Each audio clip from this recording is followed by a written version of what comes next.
Ça, c'est moi. Je m'appelle Tanguy, je suis interne en biologie médicale. J'entame ma 9e et dernière année d'études pour devenir pharmacien biologiste. Aujourd'hui, je t'emmène avec moi au laboratoire où je complète ma formation. Et comme chaque matin, je rejoins Flo, mon co-interne, dans notre wagon favori qu'on s'est permis de rebaptiser la Cozy Room. Ce train nomade est à destination de Dieppe. Ce semestre, c'est le centre hospitalier de Dieppe qui m'accueille au sein de son laboratoire. Dieppe est une ville portuaire qui se trouve sur la côte de la Manche, à environ 60 km au nord de Rouen.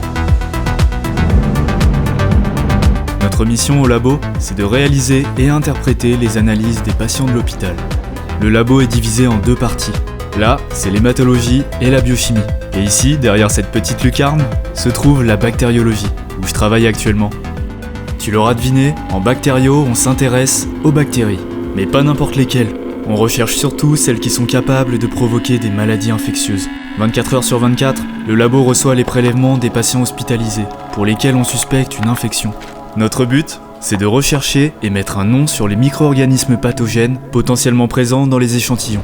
Parce que connaître son ennemi, c'est mieux le combattre. Les médecins ont besoin de savoir à quelles bactéries ils ont affaire, avant de prescrire un antibiotique adapté à sa sensibilité. Pour mieux comprendre tout ça, je te propose de suivre l'exemple d'une analyse faite au labo. Nous voilà face à une hémoculture. Il s'agit d'un prélèvement sanguin que l'on met en culture dans ces fioles qui contiennent un bouillon nutritif. En temps normal, ton sang est stérile, il ne contient pas de bactéries. Mais lors d'une infection, des germes peuvent se retrouver dans la circulation sanguine. On parle alors de bactériémie. Sans traitement, la situation peut vite se dégrader et peut même entraîner la mort. Une fois arrivés au labo, les fioles d'hémoculture sont incubées dans une étuve spéciale. Cette machine est capable de mettre en évidence la croissance des bactéries, en détectant le CO2 qu'elles dégagent. Cette alarme qui vient de s'allumer signifie qu'un flacon est positif. Il faut vite le sortir de l'automate pour en étudier le contenu. Pour ça, Florian, qui est technicien, va faire différentes observations au microscope. Il place d'abord une goutte de sang entre une lame et une lamelle.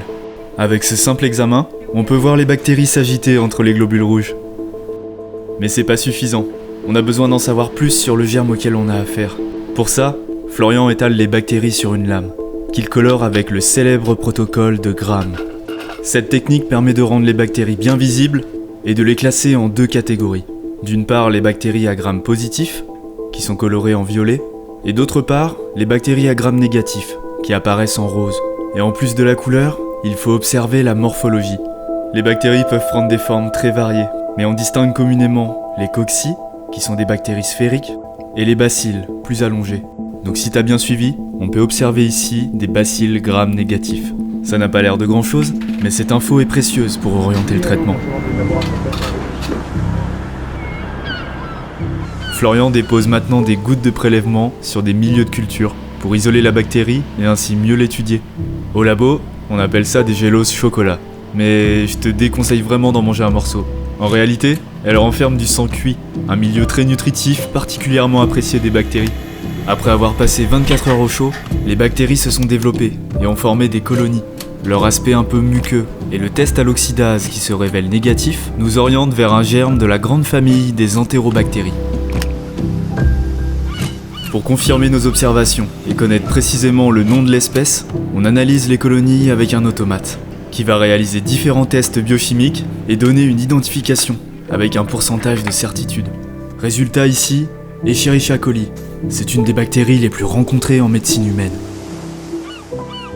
En parallèle, on a aussi retrouvé de l'Escherichia coli dans le prélèvement d'urine du patient, témoin d'une infection urinaire.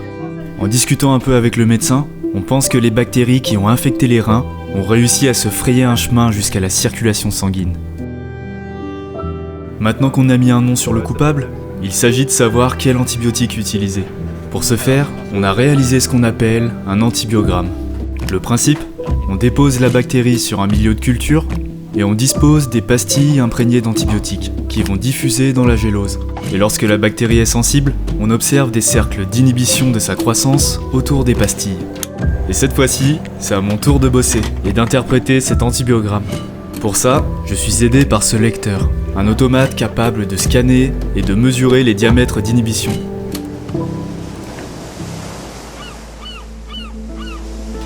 La plupart du temps, Escherichia coli est une bactérie plutôt sensible.